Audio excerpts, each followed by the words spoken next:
শিক্ষার্থীদের আন্দোলনের মুখে সিরাজগঞ্জের রবীন্দ্র বিশ্ববিদ্যালয় স্থায়ী ক্যাম্পাস প্রকল্প ১ মেকে অনুমোদন, অনশন ভেঙে ছাত্রছাত্রীদের উল্লাস।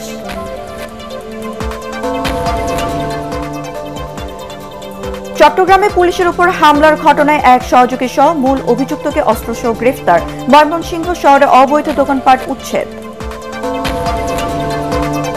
বগুড়ার এক সময় দৃষ্টিনন্দন পার্কের বেহাল দশা, পরিণত হয়েছে গরু ছাগলের চারণভূমি, হারানো রূপ ফিরে দেবার আশ্বাস কর্তৃপক্ষের। সিরাজগঞ্জে ৪.৫ বছরও শেষ হয়নি কাটাখালী নদীর উপর ব্রিজ নির্মাণ, কাজ ফেলে পালিয়েছে ঠিকাদার, দুর্ভোগে ২৫ গ্রামের মানুষ।